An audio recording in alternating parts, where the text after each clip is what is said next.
Ooh, you gotta let it breathe. Let it breathe. Give him a second. Yeah, you don't want to come right in too strong. You might stir him a little bit. Woo-hoo!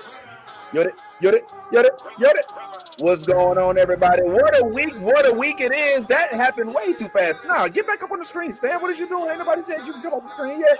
Yes, it is a week and a half, boy. How about if you are one of those sports folks, you went this week from Uncle Sam in the Super Bowl at the halftime show to Sam Wilson on the weekend with Marvel, Cap, and Form. And we're going to go ahead and talk about it because we synced it. We got some opinions, and evidently so does the internet, so we're going to talk about that. But in addition to that, we may also bring up a couple other things that's going on in the world, like, Invincible is back. And it is on, I think it's on episode 4 right now. So that's the whole thing. So we definitely got to chat on that. In addition to that, man, did you hear Javier Bardem was slated to play? It was cast as Mr. Sinister, but in what movie though? And then the Russo brothers that talk about, they might actually head up another X-Men movie. So it's a lot of stuff going on, and I ain't gonna lie, it's so much we got to get right on to it. Oh, are you a fan of the Red Hulk? Because he made his debut this week. Shout out to all my Cap fans and my Harrison Ford fans. It's weird to see Han Solo turn red, but we're going to do what it do. I am joined by the crew, and let's go ahead and without further ado, let's get into it and do what we do. This the New Blurred Order, baby. I love the New Blurred Order. You should too. Whoa. Let me get all this 10P Wayne. All the niggas rapping about the same old thing. I've been coming through with the same old gang. Ain't shit changed except now I ain't got a name. Got it out the mud but we got no stains. Cold ass lizard with a gold ass chain. The girl call me daddy, not my government name. Money on my mind, got them bands on my brain. Let me tell y'all about a nigga I know. The nigga stay clean so he always got hoes. Light skinny bitches like. All right, as we said, yes, good morning, yes, thank you very much. We are here, yes, and we're going to talk about it because it's time to talk about it. You know what it is, you know who it is. It's your favorite Blurred and Nerd Click, here to talk with you about nerd shit, and let's go ahead and get right on into it. It's your boy, the real Ben Taylor, and I am here reporting live from the back, from the I guess we're going to call this the Black Panther cave, all right, because I got another bit too. But I am joined by none other than the lovely Nalia. And the bully from North, the Brick City bully bad bricks in this place. We here, man. If y'all ain't following, go ahead, hit that follow button because you know who he is. And who knows, maybe on the way. Shout out to y'all for joining us right now, man. And yeah, man, look, it is a day for the captain. And for whatever reason, I think that, there have been some mixed feelings about the movie online. So we're going to play a little game today. All three of us have seen it, and we will talk about how we felt about it. But I was hoping we could do the face game today with the, with how we feel about how the movie was, so we can let the comment section determine what it is we felt about it based off of our facial expressions. So get ready, because it might be a doozy. So, having said that, everybody knows that this Valentine's Day was headlined by the one and only Sam Wilson, who was given the role of Captain America by none other than the original Captain America, who was pop quiz. What's his name, y'all? Isaiah Washington. Oh, well done, sir. I mean, that wasn't the answer, because it was actually. That's actually the answer. But you just misplaced. You said he was given it by the original, the first. You're right. Okay, so it was a bad way to ask the question. I asked the question wrong. Okay, so you're right. That is the OG. They called him the Forgotten Cap. All right, what I meant was. Okay, you know what? You caught me. You got me. So I stand corrected. He was handed the shield from Steve Rogers, is what I was trying to say. And yes, you're correct in knowing that Isaiah Bradley was done wrong. Oh, Isaiah. I said Isaiah Washington. Isaiah Bradley. I said Isaiah Washington. It's Isaiah Bradley. It's Isaiah Bradley. I know. No. I know. That's what I'm saying. I messed up. I said Isaiah Washington. Yeah, Isaiah Bradley, the forgotten Cap, is the OG Cap, and that is who we pay homage to. And good morning, Naris. Naris, is that you? Is that your picture? Like, inquiring minds want to know. Because we like, yo, because it looked hella AI, but it's all good. We just want to know, we looking you in the eyes or we looking you in the catfish. Shout out to Gothic Chica. What's going on? Lisa, my Lyman home girl. What's going on? Mike Onassis, Simone, what's popping? And of course, Skylar is here in his robe as usual. This is a live. Yes, it's a live stream. You know what? Hey, Skylar, it's me. I'm talking to you right now. What's up, Skylar? Hey. What's up? You want to ask a question? Go ahead. Feel free. We stop. All right. Yes, it is. Yeah. What you know? We was out today. We back in the building, baby. You already know what it is. So yeah, man, we talking about what we just saw, which is the Captain America Brave New World movie. I'm going to go ahead and, you know what? Let's play a game, shall we? Let's see if we can get the comment section to determine how we felt about the movie just by looking at our facial expressions. Yes, it is the face game. Let's go ahead and get into the face game real quick. And I think we should, none other than Nolly, she should go first. Let's go ahead and get let's get us a little bit of music for the gameplay here. All right, so let's make this a fun little game. All right, and Nolly, I'm gonna go ahead and put you on the screen, and I just want you to give us an idea. Let the comment section speak for you, and tell us with your face what you thought about Captain America Brave New World. Releasing Nolly's face in 3, 2, 1. Nolly, what you think? Y'all better come correct. Here we go.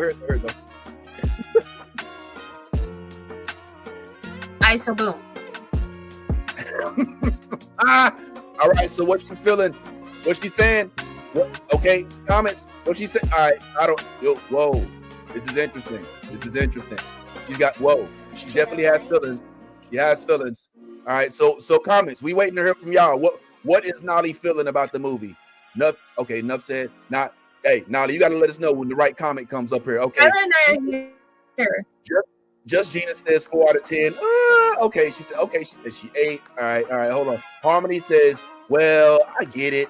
All right, Nolly ain't hit it yet. Yeah, all right, we barking up the right tree. All right, it's all right. When the perfect one comes up, Nolly, you gotta let us know. We will give them a star. We'll give them a shout out. Pleasantly surprised.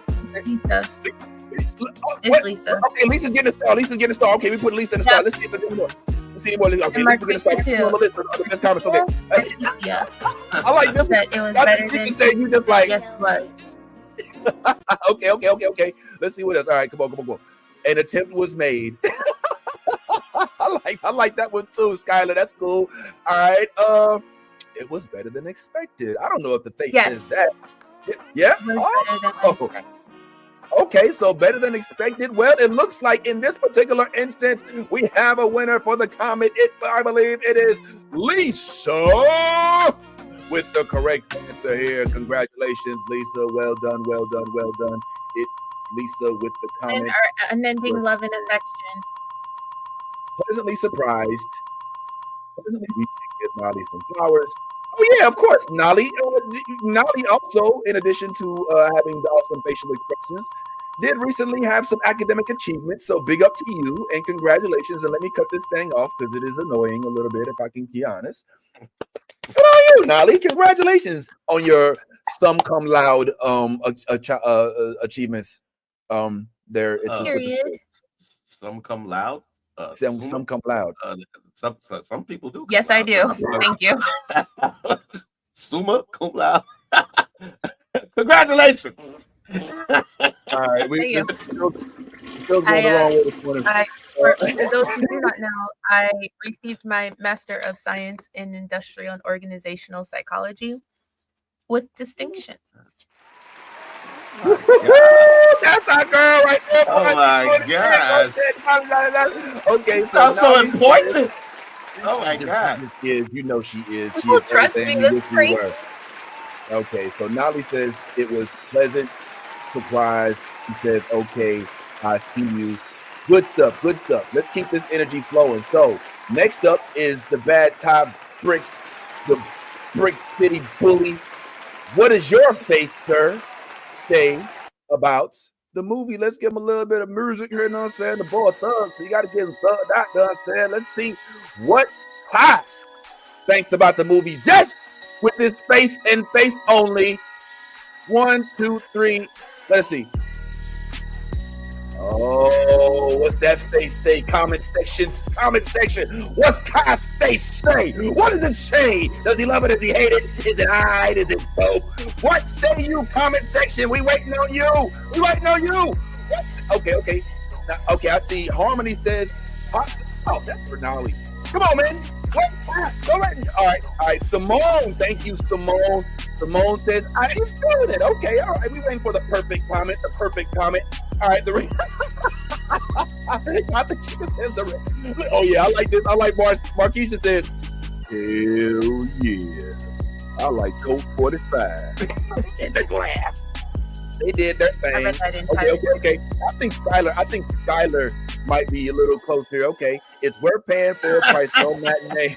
I don't think you know Ty. I think you know Bad Ty, Skylar. Yo, keep them coming. We wait for the perfect comment. Just Genius Art. Shout out to Just Genius and his art says 7.5 out of 10. I don't think that's what Ty's thinking, but you might be all right. Lisa says Marvel's back. Never. Not bad. We still wait for the perfect comment.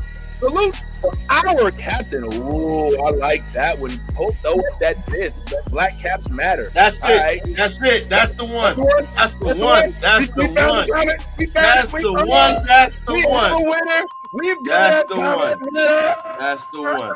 He says it's the one. It is the one. All right, cool. Good on you, Harmony, for winning this particular round.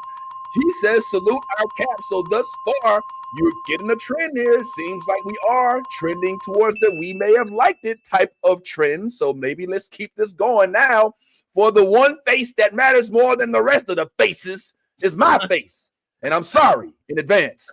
I'm sorry. All right. I was born with this face. Ain't nothing I can really do about it. It's just the way it is, man. So I'm going to go ahead and let y'all get it. I'll try to keep it brief. All right. I don't want to mess y'all up. You know what I'm saying? So, all right, we'll go ahead and get my little face. Let's give me a little bit of music. We can go ahead and do this properly. This is the Vince Taylor on the face. Hey, let's go ahead and get it, boy. A little bit of trap right here. Hold on, let me get the sweat. Let me wipe the sweat on. I wasn't camera ready this morning. We're going to go ahead and get a shot. Okay. Woo. Let's do it.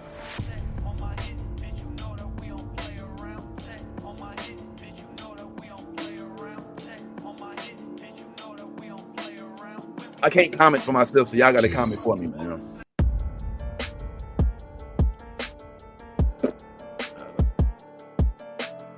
Oh my God, Skylar.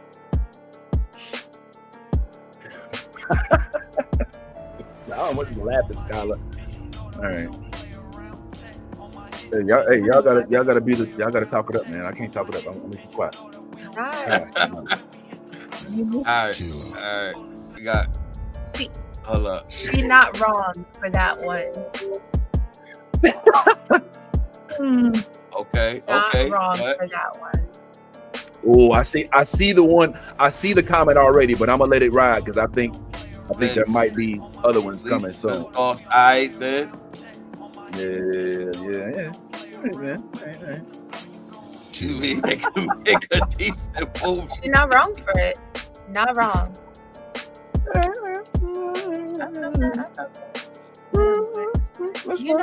That's one. That's not bad. I see it. But I won't be buying it. Yo, Skylar's tied for second right now. I like that. I like Harmony's up. Harmony, you barking up the right tree. You barking up the right tree. Mad at it. Okay, all right. I'm gonna go ahead and announce the winner for me. I see mine on the screen already, and it belongs to NN12 for I'm glad it didn't suck. That's how I was feeling. I was like, oh my God. Thank God, because as black people, we're gonna have to answer for it. We're gonna have to defend Cap. We're gonna have to sit here and go to war in the comment section with the woke mob, anti-woke mob. Yes, I'm glad it didn't suck. But did it kill me? All right. Was it the best thing since Avengers Endgame? Hell no. But was it terrible? Absolutely not. Did Anthony Mackie deliver? Absolutely. Did the movie really, really, really make a whole lot of sense? Not really. I'm not gonna lie. I don't necessarily think so, but we will definitely talk about it. One thing I know for sure is that it definitely did not warrant what I believe to be like bombing, or that thing they do, when people just don't like something and then they decide, you know what, I'm gonna ruin this for everybody type thing, or I don't like the idea of it. Therefore, it must be terrible. So let's go ahead and let everybody know how terrible it is before we even see it type thing. You know how that happens sometimes. So I thought that this was interesting, and y'all tell me what y'all think about this. But recently, when the movie actually hadn't even came out yet, these statistics came out, and I just was like, really? Check this out. So evidently on Rotten Tomatoes, the comment's still up there. All right, evidently on Rotten Tomatoes, this came out earlier this week. Look at the date on it. That's February 12th. All right. They were already rating Captain America as the second worst project from Marvel. Now, I want you to take a look at the first two projects and tell me what it is that those two projects have in common that are over 50% the first one on the bad writing, but they have black people, and that's everybody's problem. Because how dare? I mean, how dare? But I want to preface this conversation with the green scores are from critics and not regular viewers. True.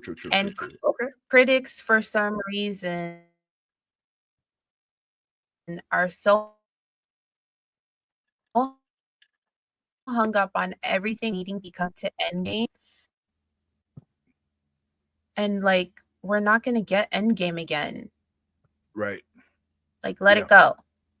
Yeah. I agree with you, Nolly. There is a sense that some folks are like, listen, here's the best work you presented, and if you can't make something that leads that gives us that caliber, then it's not even worth pulling up. But let's still go through what it is that you all thought about it. Let's revisit this. So, Nolly, just to kind of bring this back up to the forefront, I believe it was Lisa for you who said that you were pleasantly surprised. You want to tell us why?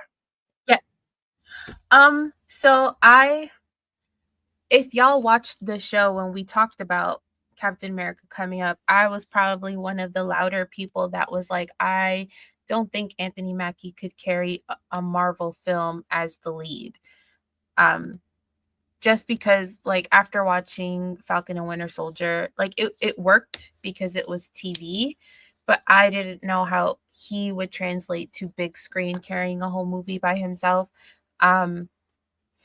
Sorry, I apologize, Mr. Mackie. I apologize.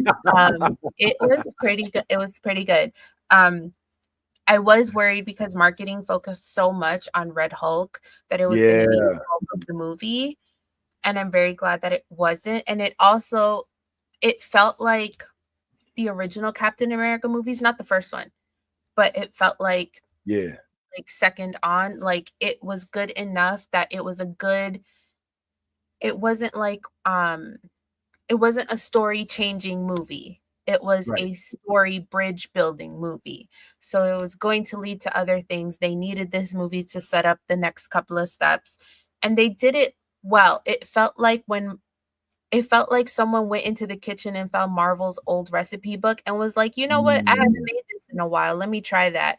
And it felt good to know that we're not losing recipes, because this felt like the Marvel that we got before that we knew to grow and love, not the Marvel post Endgame where they were cutting corners and using AI for shit and not hiring good writers.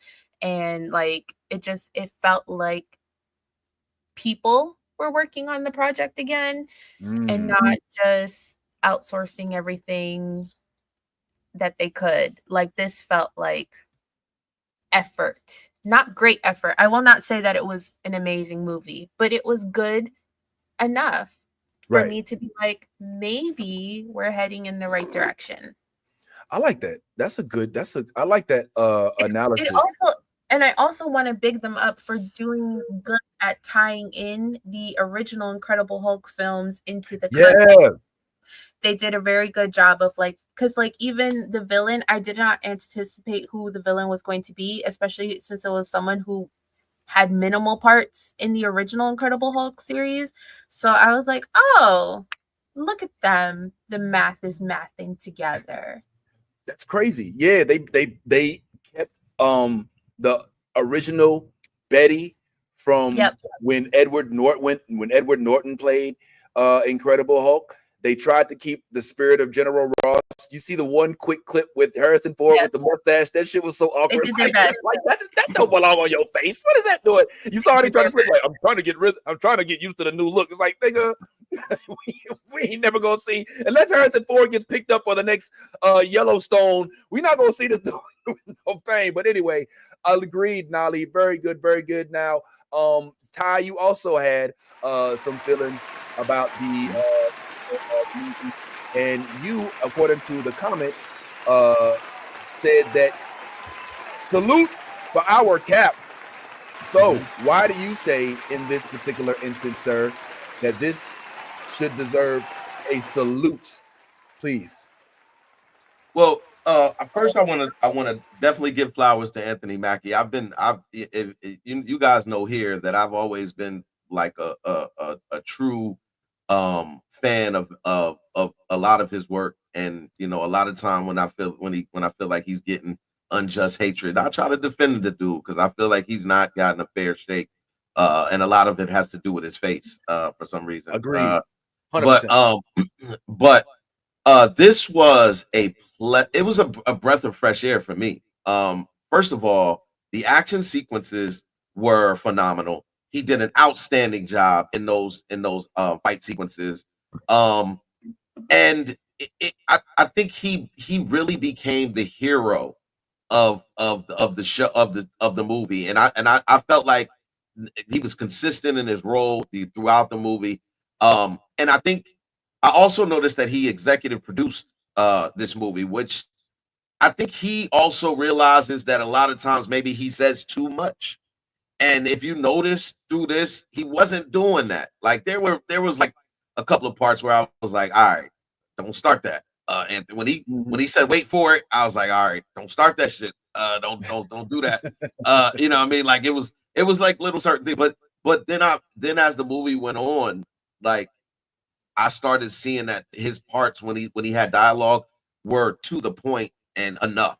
He didn't go overboard. He wasn't overacting or doing anything that would be egregious in that situation. But as an overall complete project, and his first leading role in the Marvel universe, as far as having this opportunity to be on the big screen, he did not disappoint. And also shout out to Isaiah Bradley, who is a phenomenal actor in itself. Listen, when it comes to playing scared to go to jail, I ain't never seen nobody as scared to go to jail as Isaiah Bradley was. And look, when that dude said I ain't going back, I believe. Yeah, I was like, this nigga about to kill everybody. Like, this movie is about to, and I wish they would have let it happen. That movie would have been great. Then I'd have been like, oh my god, this is crazy. But nah, the supporting actors, what's his name? What's the young man that plays Falcon? Joaquin. Yeah. I don't know his real name. I don't know his real.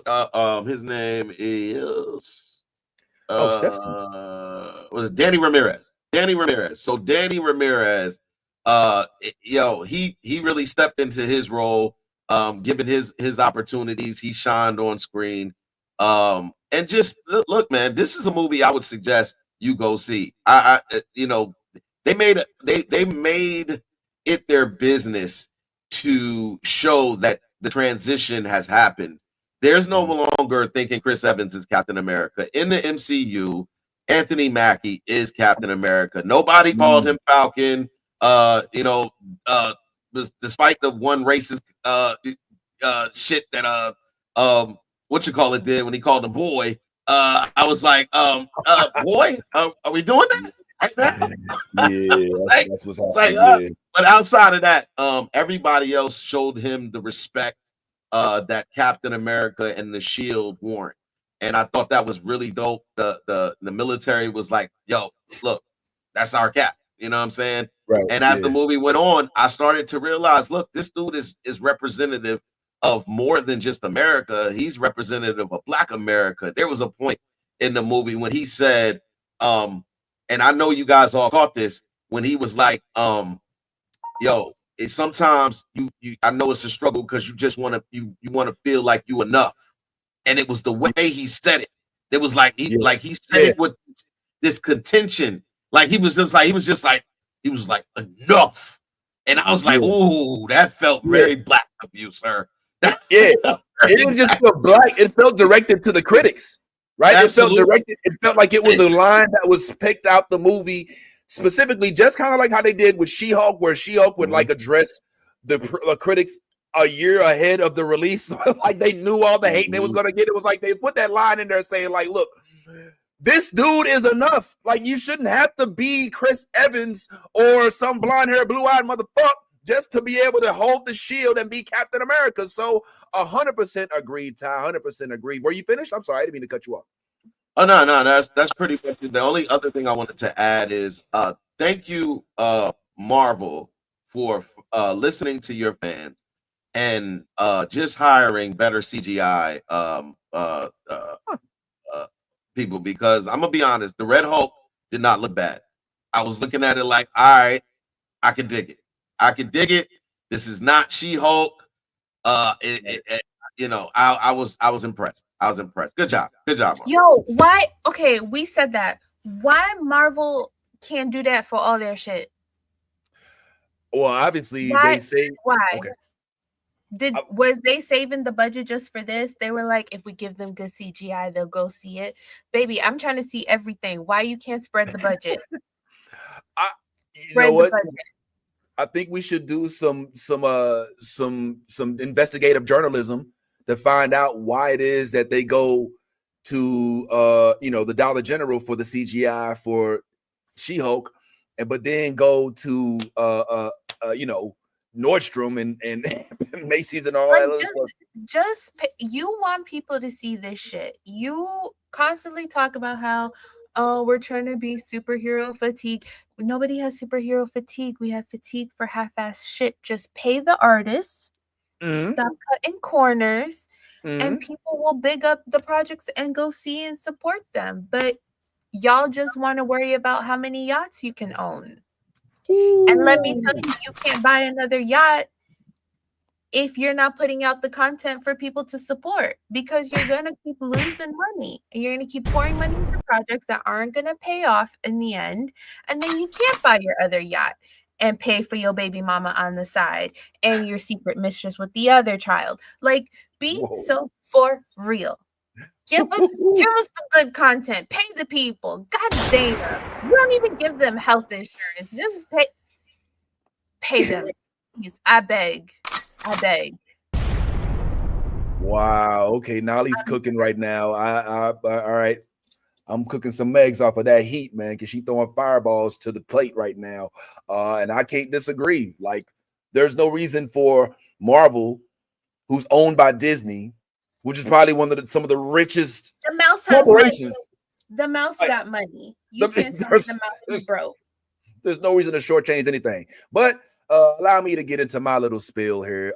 As my comment that someone suggested for me, as I agreed with it, was, I'm just glad it didn't suck. And I'm not gonna lie, that was felt because when I'm watching it, yes, I was happy as hell that the movie wasn't terrible like the recent Sony releases, which I tried to give a chance, but ended up getting a headache and hoping that I would fall asleep amidst them. I was happy that this actually was able to string together a cohesive plot that not only was good from start to finish, but incorporated other Marvel movies that are in the MCU.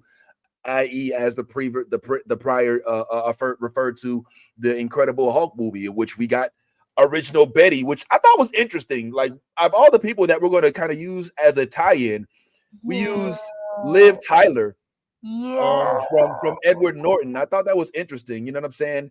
And the whole necessity to kind of make that. Now, I have critiques. You know, obviously the comment says, I'm glad it didn't suck, and not it was the best thing ever.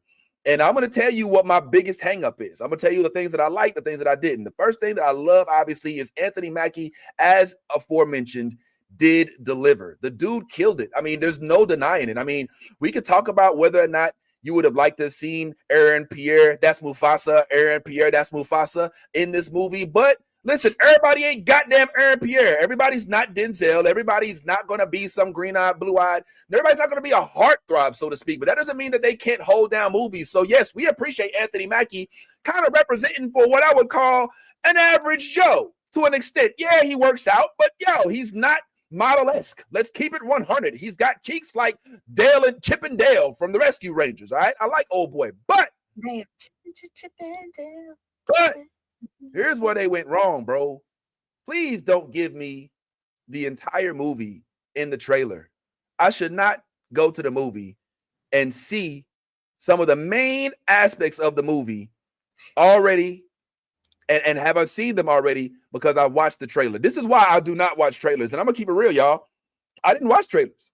I didn't even watch trailers. I saw like the first one maybe, but then I stopped. I was like, nah, I get it. But there was so much emphasis on Red Hulk, in my opinion, so much in the marketing that it almost spoiled the movie, in my opinion, because the overwhelming. Oh yeah, by the way, shout out to anybody who hasn't seen Incredible Hulk. I mean, excuse me. Wow, right? wow, wow. Probably should have brought this up here before. Probably, yeah. My bad. All right, but yeah, we gonna talk a little bit about this right here. So that was my big hang up. That's why I was like, all right, it didn't suck. It was good. And I'm glad Anthony Mackie has been re-solidified as a leading man, because I'm not going to take away the flowers I still think he should get for Spike Lee's She Hate Me. I'm sorry. I know everybody don't know that, but Spike Lee's She Hate Me. That's one of my favorites. Kerry Washington, where he plays the sperm donor to lesbian couples, is one of the best concepts I've ever seen. And if you ain't seen it or heard of it, if you think Anthony Mackie can't act, you need to go see that movie. I don't know why I want to. What did you just put? You know Zoe. You know Zoe's also. I think Zoe Saldana's in that as well. If I remember correct, I think she's the girlfriend. I think she's the girlfriend of the one he fell in love with, which was hey man, it's that was it's one of my favorites. Yeah, She Hate Me was dope, but I do believe that the Hulk, with being in all of the advertisements, being mentioned, and even advertisements where he wasn't even necessarily like clearly the draw here was the Incredible Hulk, was Red Hulk. And that was a little bit disappointing to me, because I just am of the belief that if your movie is so strong, if you have a really good movie, then I should not see any of the climatic scenes in the previews. And that's why I don't watch previews, because previews will give away the whole movie. And I'm too analytical. I'm just too analytical to not sit there and try to so if I see a preview and I see Red Hulk, I'm like, okay, well, there must be a bigger batter. Maybe Abomination has this can't be where the movie is centered. And so that was where I was a little bit disappointed in seeing that, okay, the movie is kind of centered around, the Red Hulk.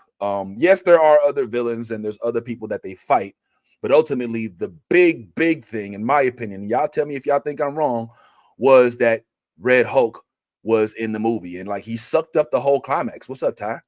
Yeah, because I'm hearing you, and I don't want to because it's almost sounding a little bit negative. Like, I know you don't mean it that way, but it's almost sounding as like it's negative, and I don't want to even put that out in the atmosphere, because for the simple fact that you have to also understand that Anthony Mackie is the one superhero within most of the movies that we've seen that come from the MCU that has no powers. He literally has no powers. True. And for him to hold down this leading acting role in the MCU, which we know is the superhero driven platform, to be able to hold it down with no powers and make a successful movie, I'm glad that they only had the Red Hulk, because if you start adding all of these other super powered individuals, you take away from the fact that Sam Wilson has no powers. They even alluded to it where he was like at one point, man, I should have took the serum. You know what I'm saying? He's like, you're like, you know what I'm saying? Like he was like if the serum would have been right there in front of him, he probably would have took it at that time. And you as you watch the movie, you're like, there's many moments where you're like, dang, you probably would have fared better if you would have had the serum in that situation. Yeah. But somehow, and I'm not even gonna say somehow, I'm gonna stop saying that. What I'm gonna say is what they describe Sam Wilson as being. Sam Wilson is the guy that never gives up. Sam Wilson is the guy that will go the extra mile when everybody else gives up. Like that is what made Cap and Steve Rogers choose Sam as the next Captain America, because he never would give up. And when you see him in this movie, that's what you see. You see a guy that won't give up on his friends. He won't give up on what he believes in. He won't give up on the country. You know what I'm saying? Like the dude, like despite all of the negative aspects of what goes on in America, this dude sees the best, and he's like, "Look, I want to make sure that at the end of the day, like we start moving the needle forward. I don't like the idea of us just being on the opposite ends of the spectrum." So, and a lot of that was addressed in this movie. And again, Anthony Mackie is the right guy at this point. He is our Captain America. We need to accept that and move on expeditiously to the next point in this story, because they did pick up on a lot of the stuff. You mentioned that they brought Betty back. Why did they bring Liv Tyler? Well, you do know that Samuel Stearns also was from that same movie. That same guy is in the original Incredible Hulk movie. So they probably would have brought William Hurt too if he hadn't died. He died, unfortunately. God rest his soul. But he's the one who played Ross in that Incredible Hulk Hulk series. So that that's i.e. enters Harrison Ford. So my thing is, this movie is a really good movie. It gives Anthony Mackie an opportunity to show you his acting chops. He does not disappoint. All of the necessary villains in this were good. And I just think that cut my man a little slack, man. The Red Hulk, them showing that in the trailer is to get people excited, because a lot of people had this bad taste in their mouth about Anthony Mackie. So yes, it was a selling point. Yes, but once you get to the movie, you'll realize that Anthony Mackie is enough. He is enough. You know what I'm saying? And I'm glad to have seen this movie, man. I'm happy for him. All right, well, let me just do this. First of all, let me welcome in some of our eye candy. Frankly, it is Steph in with the mega bun, loving it. How you doing, Steph? Tired. It was a good Valentine's Day, but I'm tired. Oh, thank you. Did you also get the sonic rings knocked out of you? Good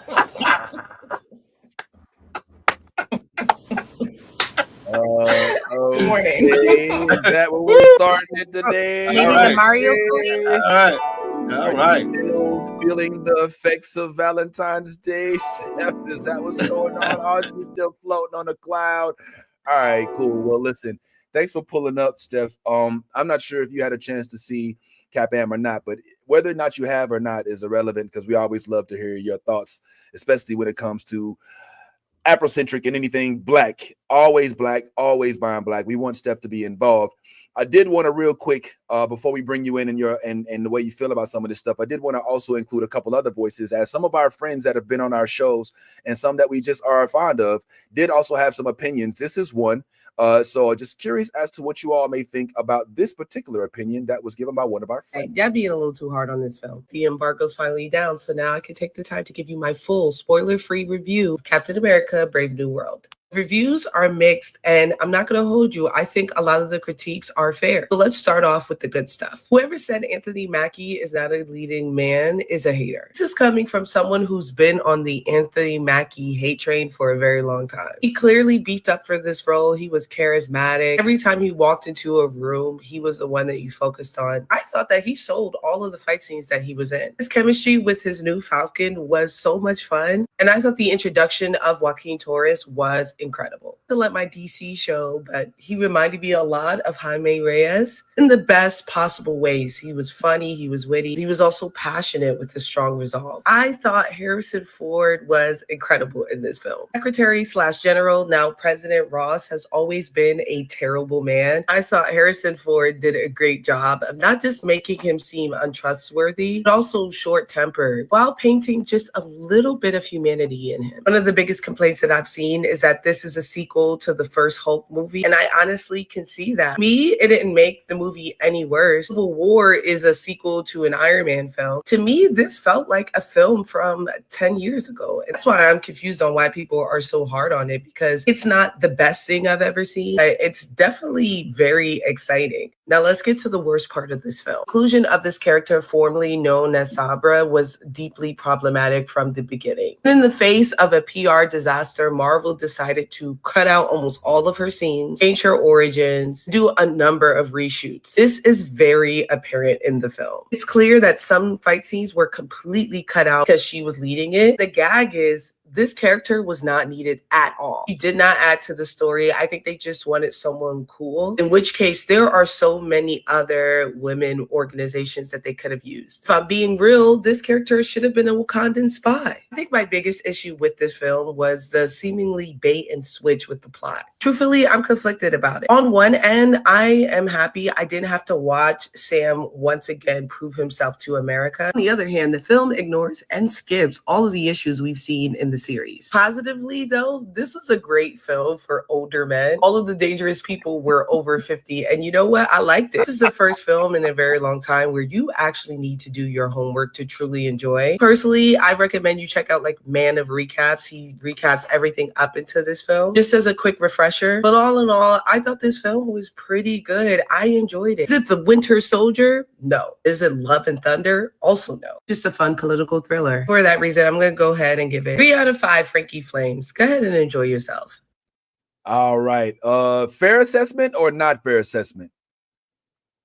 For the most Fair part, assessment. it's fair. For the most part, yeah. I'm actually glad that she brought up the part about little girl. I mean, about the young lady. Sabra. Who, yeah, that was kind of, it was awkward. Like, I don't know if you saw her scene where she kind of took down. I was not feeling it. I wasn't feeling it. But maybe that's me being egregious. I dig what Frankie said. I don't know what. Is she a dwarf? Is she a dwarf? No, she's just short. That's not this short. Nah, that's not like we could look at. She's got to have some type of dwarf. That's not just regular shortness, bro. Like it's not just her shortness. It's like, and I don't say this disrespectfully. I'm just saying this as what I observed. So no, she has a little kid's body.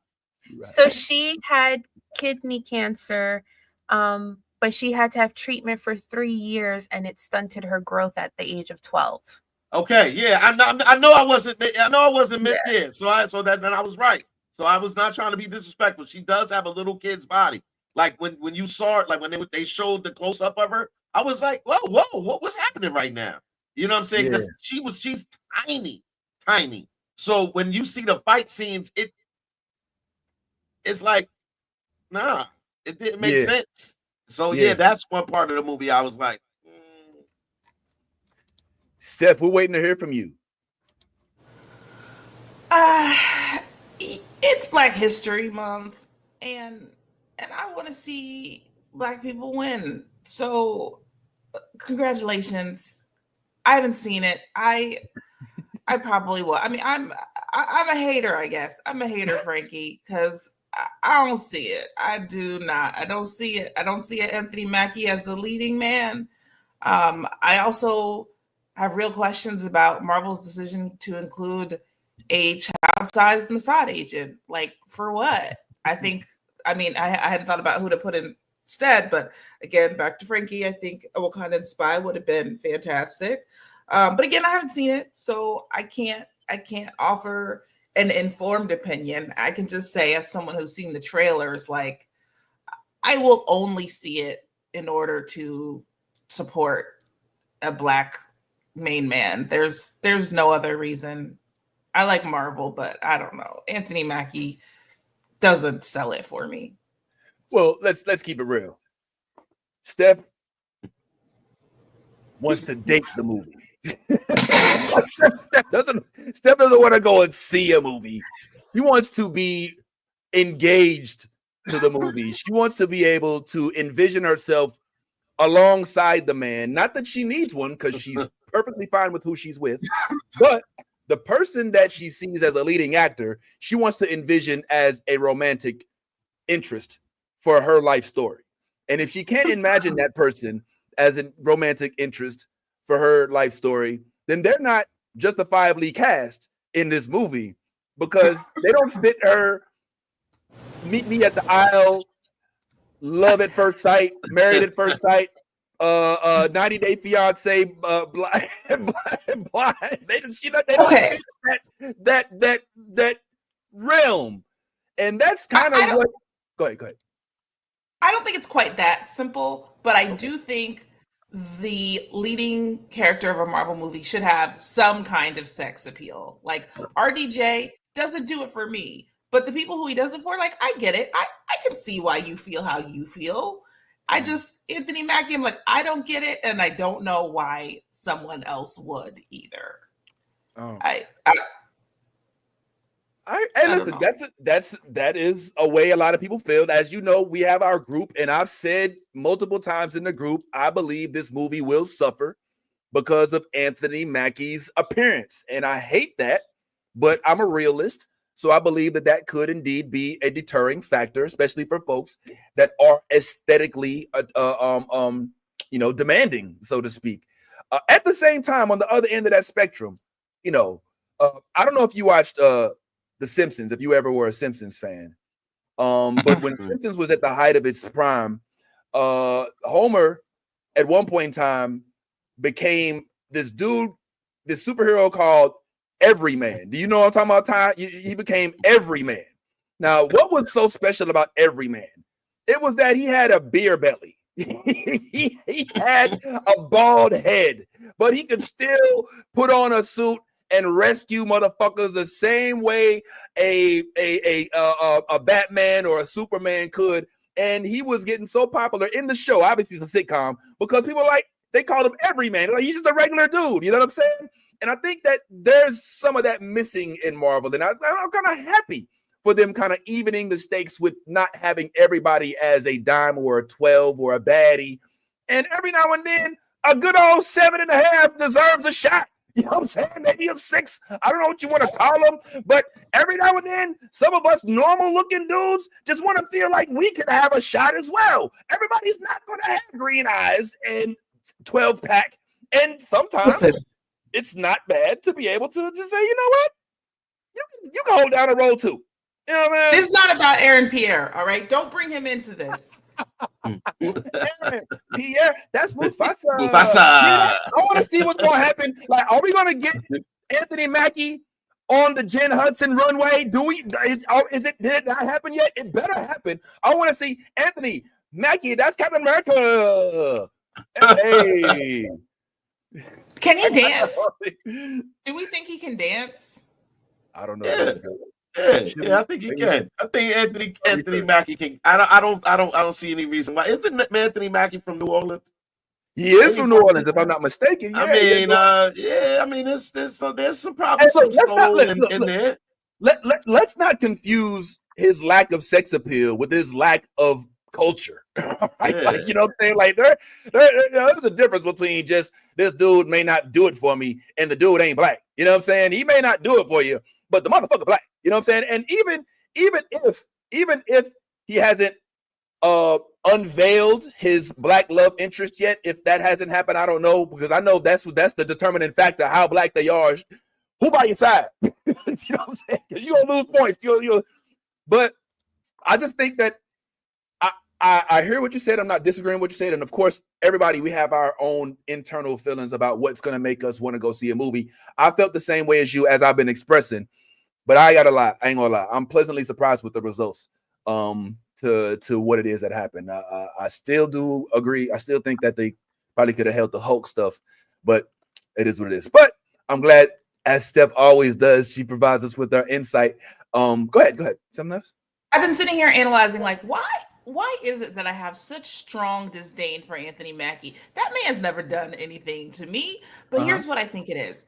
I think I'm angry at Hollywood for giving us an average looking black main character, because they would never let an average looking white man star in a whole Marvel movie. White men are not my thing. I don't date them. But I can recognize when a white man is, aesthetically well put together, pleasing to the eye. But I just feel like white Marvel leads are consistently very, very, very good looking. So why can't all of our black Marvel leads also be incredibly good looking? Steph, you think Paul Rudd is exception? Paul Rudd is a very handsome man and does not age. That being man don't age. He has some black jeans somewhere. He don't age. He's looked the same. He moisturizes and minds his business, and that's why he don't age.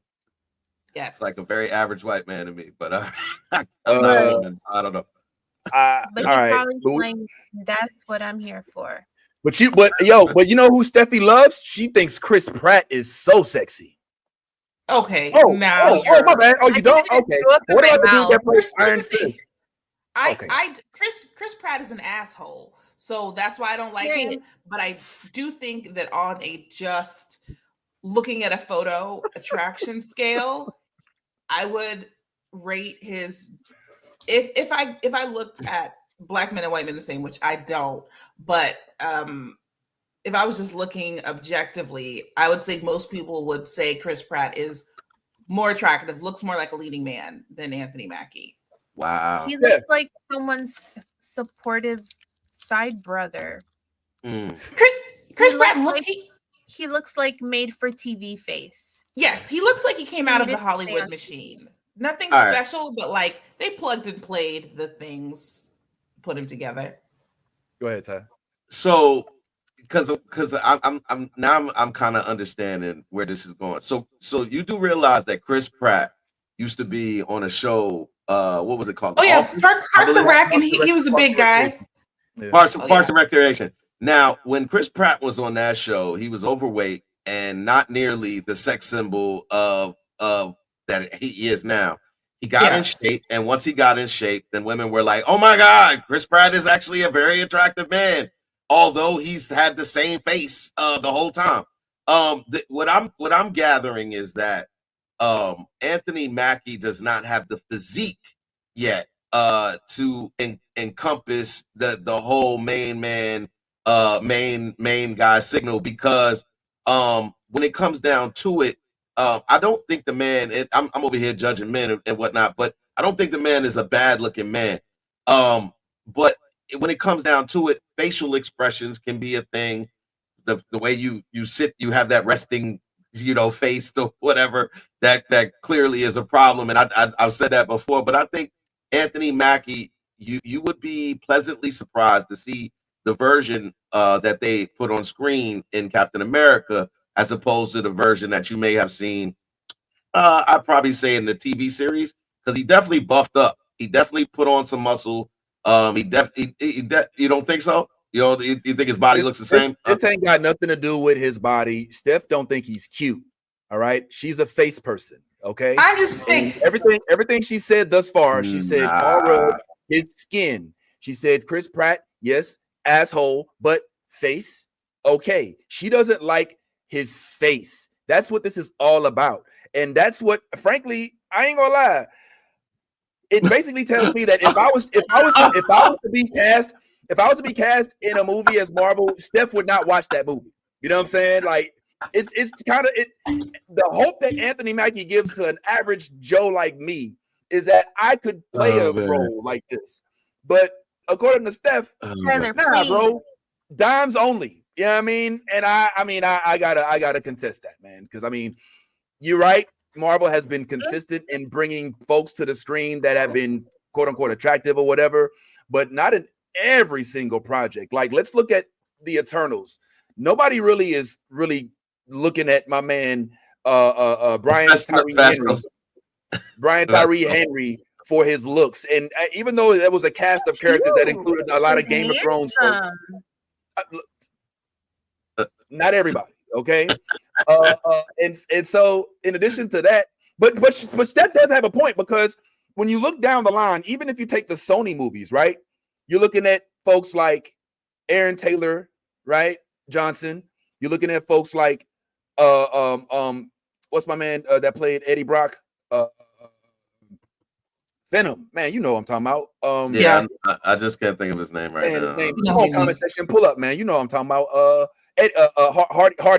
Tom Hardy. You know, you got your Tom Hollands. You got your I mean, if you want to put, I got a feeling Steph might not agree, but if you want to put Luke Cage, Daredevil, and all of those other folks in there, then yeah, you know, some folks will call them heartthrobs. Oh, Luke Cage is fine. It's good. Yeah, he could hold me like a lawn chair. We had a moment once. He's kissed me on the cheek. It's fine. It's no big deal. No big deal. He likes girls from Howard. It's fine. No big deal. But we've also had Danny Rand. Like, I snuck this up on screen a little bit. Like, I don't see nobody coming to the screen like, yo, I want to see Danny Rand. And you know, it does happen. I mean, I don't know how many people are really into the dude that plays Punisher. Go ahead.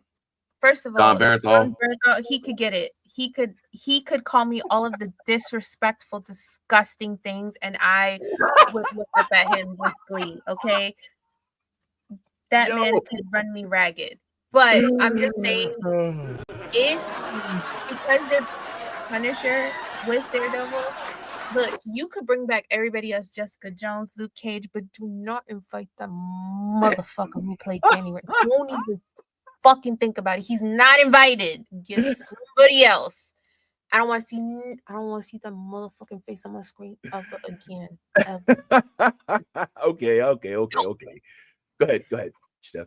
Deposit that Anthony Mackie should have played Killmonger. Okay, it was an appropriate size role. You know, it'd be easy to feel how they wanted me to feel about the character. And Michael B. Jordan should have been our Black Captain America, and it would have worked. It would have worked, and it would have been a very different response. I can buy into and believe that with no problems at all. Yeah. I'm going to hard reject that. We're not doing that. I don't know. Y'all are haters. Nah, you know what? I think I'm okay with Michael B. Jordan having played Killmonger because he is now dead, and we get to see him in other things. Because I rewatched that trailer for Sinners right before Captain America, and I said, God damn, I can't fucking wait. Because when's the last time we had a good vampire movie? 30 Days of Night, and that was too fucking long ago. Oh my God. I'm ready. Wow, I forgot about that movie.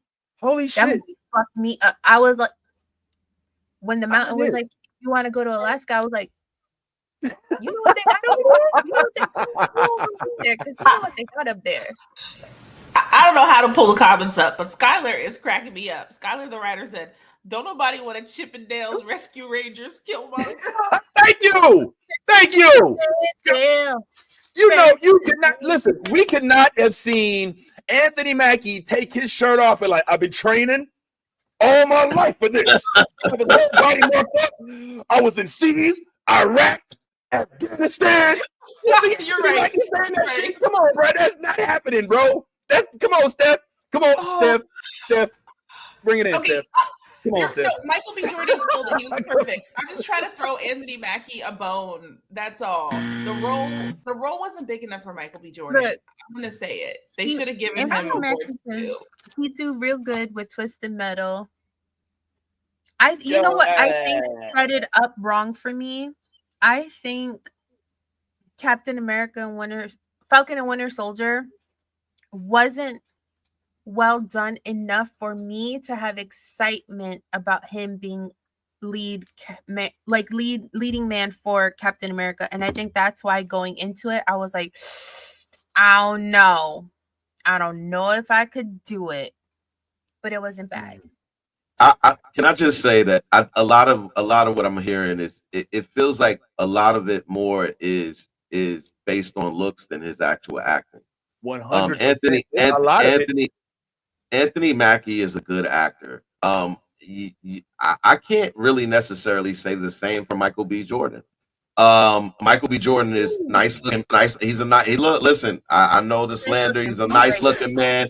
He's from Jersey. I have respect for him, but as far as roles go, as far as like him being like winning awards or even being nominated or even being like upheld as a good actor is not in the conversation. Nobody's over here talking about he's going to win an award for this Sinners. Now we're excited because it's directed by Ryan Coogler, but when I tell you, if you're looking for an award-winning performance by Michael B. Jordan, you should stop right now until he shows that he has those chops. Then I'm not going to give him that. Now Anthony Mackie has shown he's had these chops. He's been in movies where I was like, yo, that was really a good performance by him. And I hate that the dude is even in this conversation because this has become more about his looks than his actual performance and his roles and stuff. And so, man, I hope we can get past that at some point. Whoa, well, listen, hey, to you, I say I agree, but I also say everybody got a right to what they want in the movie. You know what I'm saying? Right, I mean, we can be like, yo, look, man, he's an average everyday dude and it don't bother me. But somebody else can be like, look, if the motherfucker can't get me moist, then they deserve not to get a ticket purchased from me. And that's they right. You know what I'm saying? Let's just keep it 100. You know what I'm saying? I mean, Steph need to feel, you know what I'm saying, the church bells, and she want to feel. No. First, I'm in love with my. I need to be with the person that I see behind the screen. And I get it. It's just, not all of us like that. That's not what she said. It's not that. I am incredibly happy at home. It is simply that I want the same standard to exist for Black and white lead actors of Marvel films. And I just, let me stop. Because like I said, Anthony Mackie ain't never done nothing to me. And this is how rap beef starts. I don't want to end up embarrassed at the Super Bowl. So let me stop talking shit. Okay? Can we just pause? I would never trip off at your funeral. Thank you. All right. Well, listen, we love Steph because Steph is definitely going to always hit us with the outside the box thinking, man. So I'm glad that she's here and is going to give us her perspective. Now, she's not the only one that has views and opinions about this movie. I mean, she's got clear ones towards Anthony Mackie himself. But here's another one that I thought was we could take a quick look at and see if we agree possibly with this review. So here this one goes. Captain America Brave New World. Overall, I really enjoyed this movie. It's not top tier Marvel, but it's very exciting, very enjoyable, and it proves why Sam Wilson makes a great humanized Captain America, no super soldier serum required. Anthony Mackie throughout this movie equally showcases how great he is as Captain America the hero and also as Sam Wilson the man. I also love the vibranium and Wakanda tech in his suit. It makes for some very impressive action scenes. He has great chemistry with everyone in the cast, especially Torres, Isaiah Bradley, President Ross, and one other person who I won't mention here. Cameo, Wired Up. Torres is a new Falcon, and Isaiah Bradley were great in this movie as well. But of course, the highlight was Harrison Ford, who did a great job taking over as Thunderbolt Ross, now President, and also now, is it even a spoiler at this point? If you've been wanting to see an angry Hulk on the big screen again, Red Hulk got you covered, man. Rage and destruction everywhere he steps. Hulk is back. Now in red. He's like a big angry Kool-Aid man. I loved all the action scenes in this movie, especially the aerial fights between Cap, Falcon, and some aircrafts. That stuff was great. And there's one scene with Cap and a missile that would make the Fast and Furious franchise jealous. But overall, the movie definitely goes for a more serious tone, only leaving the jokey jokes to genuine character interactions. And while it's not as good as Winter Soldier, it definitely has that political intrigue vibe going that I appreciate. And I appreciate that it was a movie that told its own story as opposed to just being a setup for MCU multiverse stuff. There's nice subtle themes in here about acceptance, accountability, responsibility, and the one thing that I really appreciated, the black excellence of Sam Wilson as Captain America mixed in with his personal pressures of perfectionism and imposter syndrome. Sam accepted the mantle of Captain America in his TV series. Now in this movie, he's fighting his internal fears of if he can live up to the task. He feels like he can never fail, never make a mistake. He's even questioning if he should have taken the super soldier serum. And it doesn't help when you have characters like Ross who want to work with you again, reform the Avengers, take photo ops, but at the first moment of disagreement, shots in your face, "You're no Steve Rogers." I felt like a slur when he said that. As a black man with similar feelings, I could sense those themes in this movie. However, I wish the movie was more direct in saying those things itself stronger. There's almost this feeling throughout the film that they want to say it flat out, but right when they're about to, they kind of pull back a little bit. Sometimes you gotta say the quiet part out loud, especially when the Falcon and the Winter Soldier television series had no problem saying it. Also, for a movie that keeps advertising itself like it's gonna be some deep conspiracy theory going on, the result in this thing is actually pretty simple, pretty straightforward, and also a semi-sequel to The Incredible Hulk from 2008. Still interesting intrigue, never got bored with it, just more straightforward than I thought it was going to be. And the after credit scene, pretty generic. It's just basically a scene that says something's coming. Doesn't say specifically what it is. But even with a few flaws, Captain America Brave New World is a very fun action thriller held up by the great performance of Anthony Mackie and most of his supporting cast, alongside a really cool suit and some badass action. Solid film, worth the watch. Really enjoyed it. Captain America Brave New World. Yo, so that's another now. I think I'm seeing a theme here, bro. And I'm going to take this moment to do something that I would never do because of my level of respect. But I think, Steph, I think you're missing the theme of this movie. All right? Because he even says in the movie, Ty, you quoted it earlier, am I enough? You know? The plight of a black man to have to be perfection in order to be considered is one that I think we've had to fight for so long. And I think that this movie tackles that head on. And there will always be somebody who will say, nope, just this close. Here's the one thing you're missing. And I think that this movie did a great job of illustrating how that's a fucked up mentality to have in some instances. Again, I'm not here to, to go. I'm not coming at you. I'm not saying you're wrong, as obviously we all have our opinions and they're valid, and we appreciate and honor and respect all of them. With regard to the opinion towards this black man being fit enough to play Captain America, I think that your opinions fall in line with what they expected people to think. Mm-hmm. And I think that's why they ended up making the movie with a lead actor like Anthony Mackie, because it needs to be shown that it can be done. I don't want personally to live in a world where only faces that look AI generated are the lead role, especially as it pertains to the thousands of black men that are definitely capable. I think of Michael. I think of my man that played. Oh man, I cannot believe his name is escaping me right now. But he played Omar in The Wire. Michael. What is it again? Somebody. I know who you're talking about. Give me the name. I know Omar. And when I remember when I saw Omar on the screen played as playing in that role of the playing Michael K. I want to say it's Michael K. Man, I'm messing it up. Williams, right? It is something like that. Somebody please correct me. Yeah, it is. When I saw him playing that role, I remember seeing that scar in the middle of his face, right? Thinking, damn, man, I hope he gets to play more roles, because that's a fucked up situation. But I'm happy he didn't let this stop him from pursuing, even greatness as in Hollywood. Flash forward, he goes on to star in some of the best roles we've seen, Lovecraft Country included. You know what I'm saying? And I would hate for somebody to not give him a chance because of whatever it was that caused that scar, for he don't have a perfect face. I also look at the girl that played Precious, not to keep it towards just men. And I remember when Precious got her Academy Awards, there was people that were saying, well, I hope she enjoys this moment because she ain't gonna get no more roles, Gabrielle Sidibe. And in my head, I'm like, damn, that's fucked up. You know what I'm saying? I would love, is she going to play the lead character in an action film? Maybe not. But I hope that we don't say, look, she's not attractive enough to give a lead role in a film. Therefore, let's keep her as a side character. So I'm not, again, this isn't me coming. I'm not, Steph, I hope you don't take this the wrong way. I'm not trying to Steph comment, But for those who are like saying, look, Anthony Mackie, you're not enough. I think that Disney and Marvel was like, we get it. Yeah, we get that.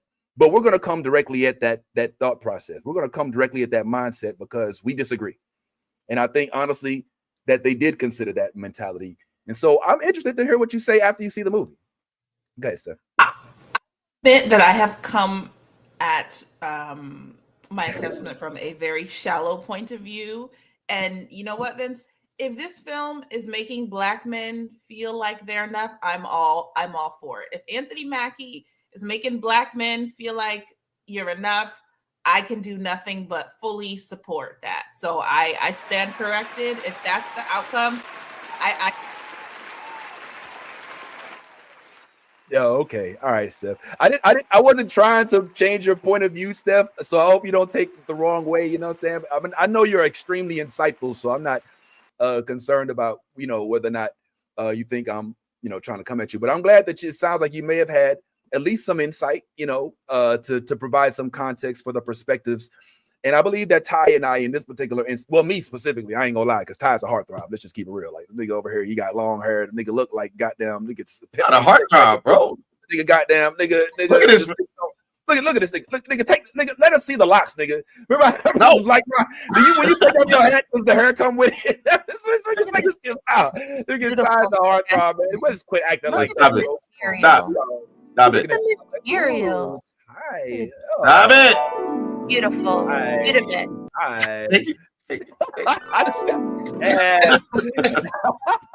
But now, like, his wife is so lucky to have such a beautiful chair to sit on. Look at that.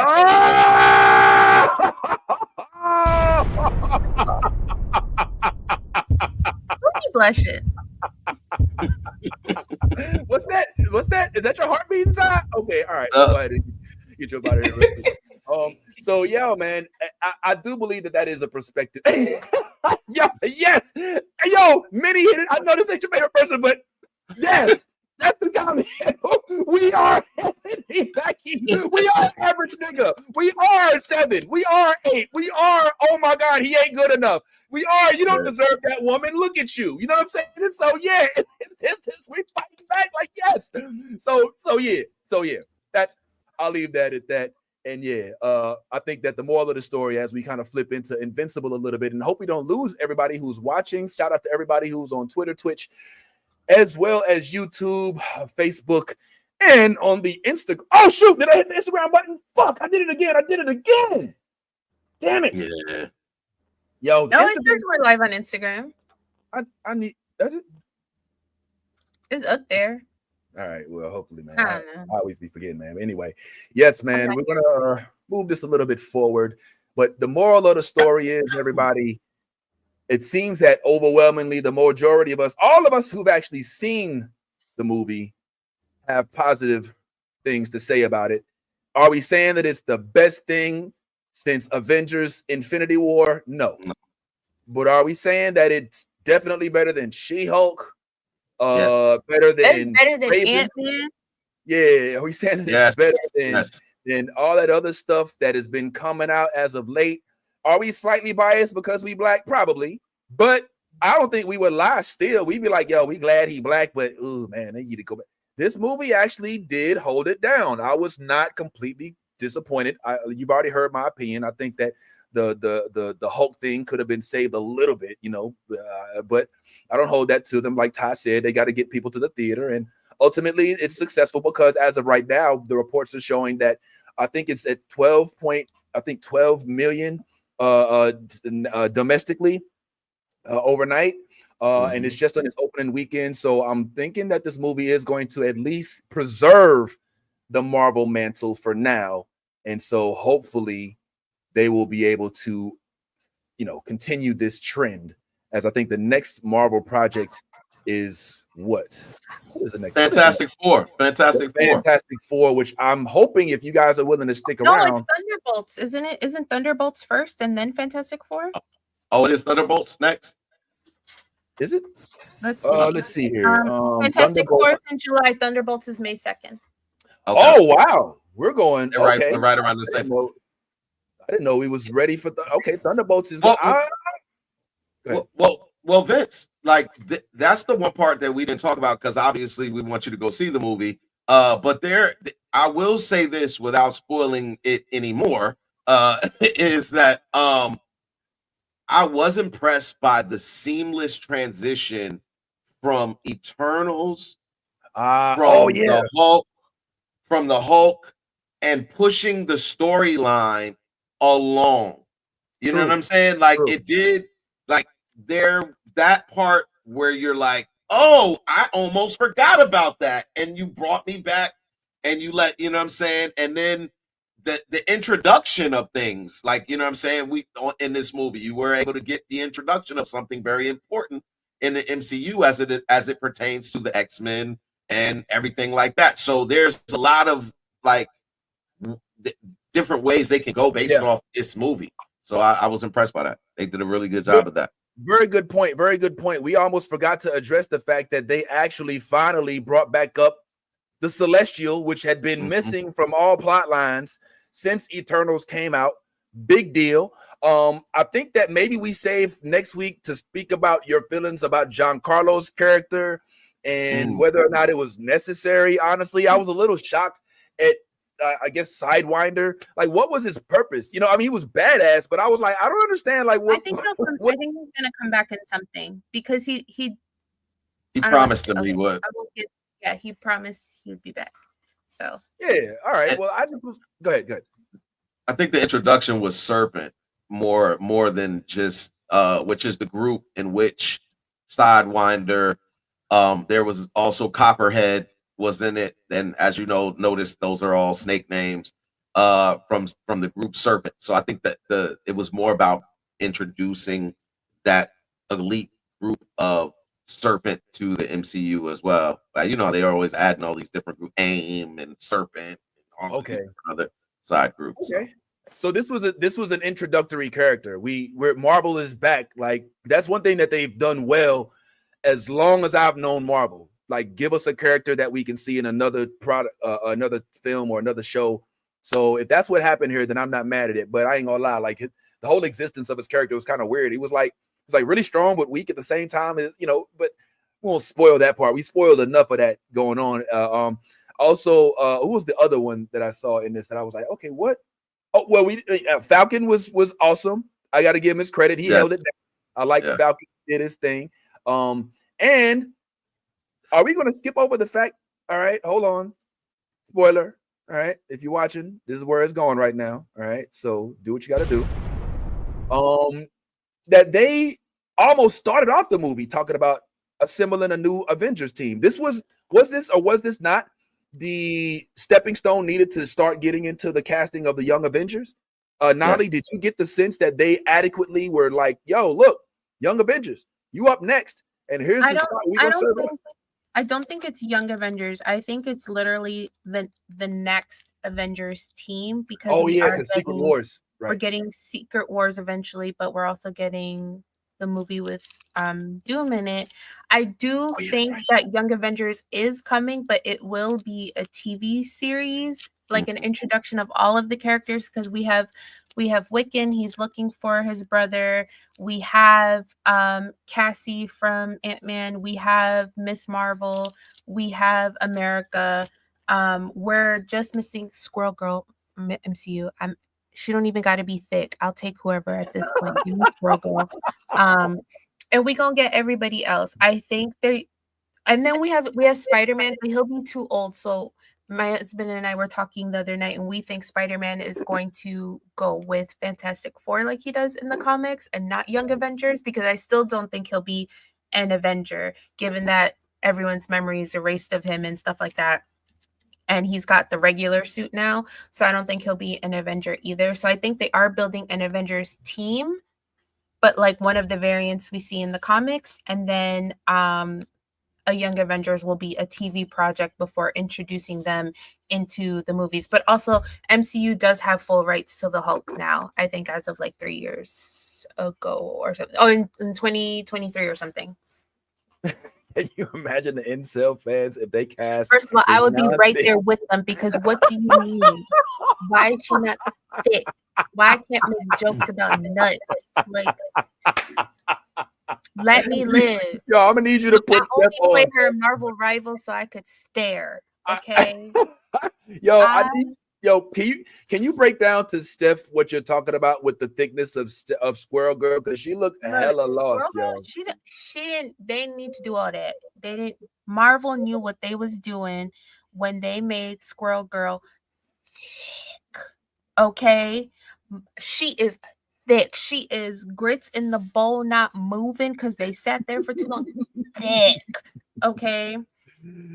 I just, my God, Jesus. All right, so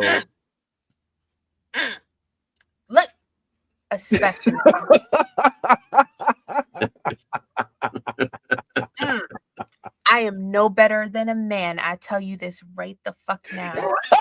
I would disrespect her so atrociously, and I sit there with a smile on my face while she introduced me to her parents. Okay, yo, Oh my god! so disrespectful. Oh my god! Molly's feeling the love for Squirrel Girl. Okay, so Oh, yeah. man. Well, listen. Hopefully, Squirrel Girl pulls up. I'm interested to know about what's going to happen with these upcoming Avengers films. But damn, I didn't know Thunderbolts and all that was so quick. I don't. It sounds like Marvel's trying to overcompensate. I think they're trying to rush some of the timeline to get to other shit because they had to cut so much shit out. Yeah. And we'll definitely be talking about the Thunderbolts and all of that stuff in the future, man. So y'all look on out. Really? Do we have to? Absolutely. Are you nuts? Are you nuts? You don't want to talk about the Thunderbolts? Let me just say this, and I because I want to go on record as saying this. I do not think the Thunderbolts will do well. I do not think that movie is going to be nearly as good as you may think at all. I agree, but will also add that they are all passing the paper bag test, so it will get praised. Oh wow. We'll see. I just don't see it. Yeah, I mean, in terms of us and our culture, it doesn't necessarily add to it. I mean, other than Ghost in that cast of characters, we're not really seeing a whole lot of melanin. So that is going to kind of take a lot of my excitement out of it. But at the same time, a Taskmaster, everybody loves Bucky. It's led by Bucky. Don't nobody say shit bad about the Winter Soldier. We get Red Guardian back. Folks like Yelena. Yelena gets her debut for for being out. And also I just am really curious to see if they actually bring Baron Zemo. Like, this is a comic that I actually read, so I'm a little more interested in seeing what they do with the development of this plot. And also, this is the Thunderbolts. This is the Suicide Squad comp. They're trying to kind of do their own I mean, obviously it's not this stuff coming out of nowhere. These are comics that have been out for a while. I agree. But I wonder how they're going to segue, because it takes place in the timeline literally right after Brave New World. But in Brave New World, Bucky said he was running for governor. So what's the governor doing delivering hand and arm in these streets? But then again, with the way that politics is going right now, it's not far-fetched. Right. To correct that, Nolly, he wasn't governor, he was congressman. Congressman Bucky Barnes, Richard. They gave his whole name. Yeah, he was, and they are, and we don't know what's happening. Surrounded by criminals. Yeah. So we don't. I mean, yeah. That makes sense. Okay. All right, so guys, check it out. We got a lot to look forward to in the realm of Marvel, obviously, and I still want to talk about a couple other things that are on the docket. Obviously, in the last couple of weeks, our favorite father and son duo is back on screen with Invincible. Omni-Man and Invincible is back, so we definitely want to chat on that in a little bit. But before we get to that, the homie Steph has put us on to a little something that I don't know, it's kind of interesting. So just a quick tidbit about a project that maybe you're hip to, maybe you're not, but let's give it a little bit of love, because the homie Sterling K. Brown, who was also, as you all know, Killmonger's father, is in a new series called Paradise, in which he stars alongside Cyclops Is it weird that I only see people in Marvel? like everybody, like when I see people, like I see them as Marvel No, characters. that tracks for You know what I'm us. saying? It Like, would be like, is that normal? what his name is. Yeah. That's Hawkeye right there. That's Hawkeye. You know what I'm saying? Like, I don't see people as, you know, I'm sitting there looking, I'm like, We are okay, all that Leonardo DiCaprio memes. I see Scott Summers and T'Chaka's brother from Black Panther. That's all I see. But I digress because Steph, evidently, this show Paradise, you seem to love it a little bit. Is that right? What do you like about this show, Steph? I'm so obsessed. First of all, yes, black leading man.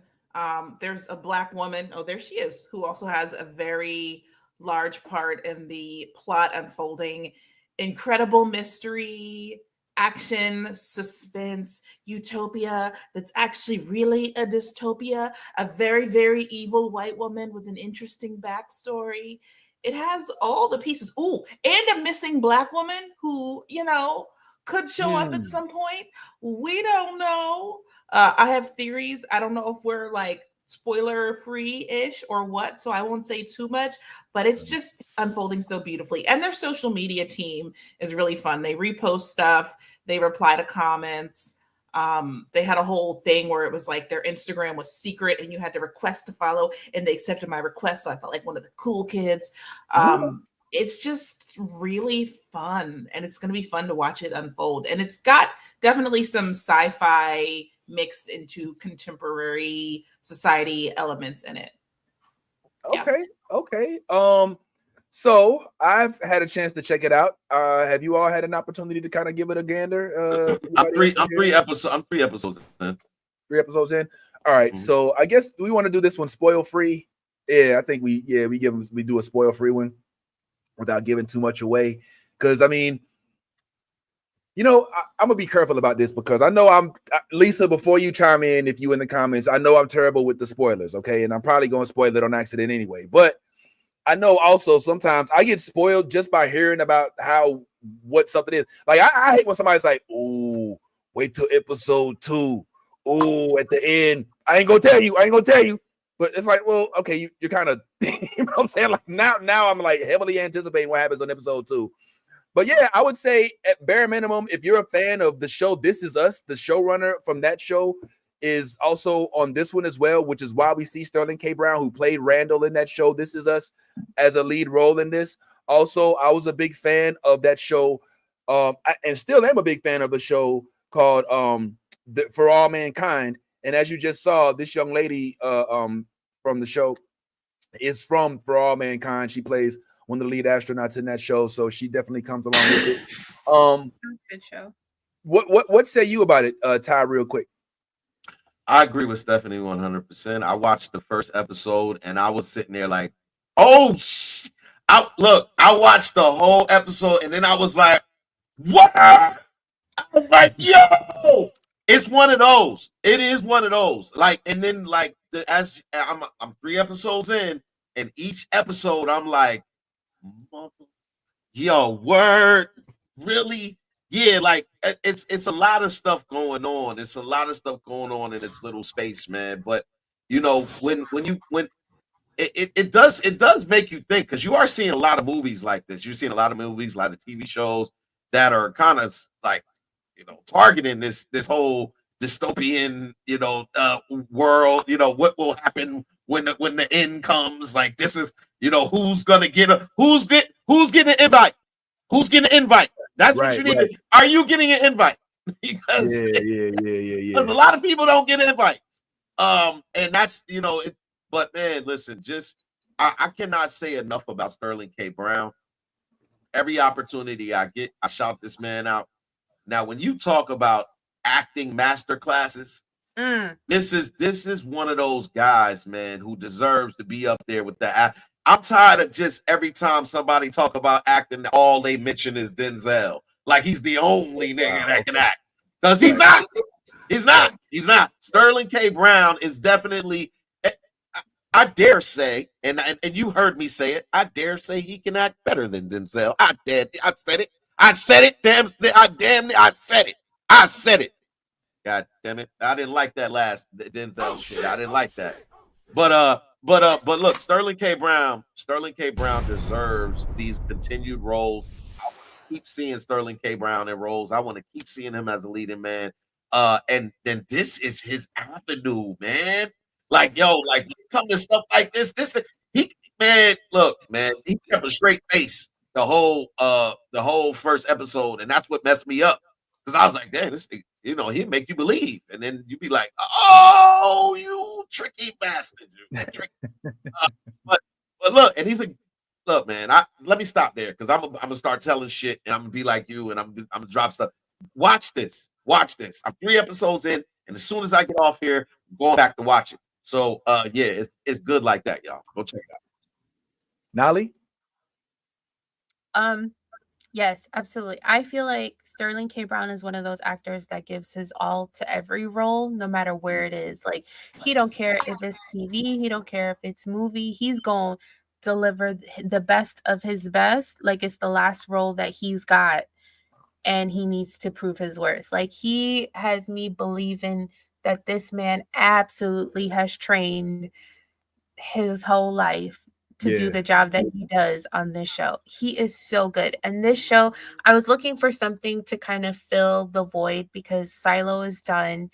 And so I'm just reading the books now. And I was like, I need something to get me into, I need something that makes me think, something that has me theorizing. And Paradise does it. Like, I watched the first episode, and when I got to the end, I said, bitch, sign me up. Sign me up. Roll the next episode. It is so good. And when you think you're slightly figuring shit out, they're like, just kidding. Here's something else, which makes me a little anxious because I think it's so good. And I know they're going to end the season on a cliffhanger. And I'm really anxious that Hulu is going to be like, psych, no season 2, which I don't know, because it's getting such good acclaim and it's been at the top of the top 10 since its debut. So I'm hoping that's not the case. I hope we get a season 2, but it is so good. It is worth the watch. It is one of those things that I put on because I needed background noise while I was working on something else, and I ended up not finishing what I was doing, and I was just watching the show. It is very, very good. Oh wow! All right. Well, I hate to pour the water on this. Did I just get slapped? I didn't even say nothing yet. That was the water being poured. Go ahead. I hate to pour water on this, man. But I love me some Sterling K. Brown. But I'm watching this same show and I stopped after episode 2. Stop it. I did. You don't like mysteries? Can you tell us why exactly that you stopped? I'm not feeling it. I'm not feeling it. I don't know why. Are you watching it sober? Come on, Nolly. Never. A question. Like sober, niggas. So, what is that? What do you mean? I don't know what that means. Is that a thing? All right. So here, talk me down.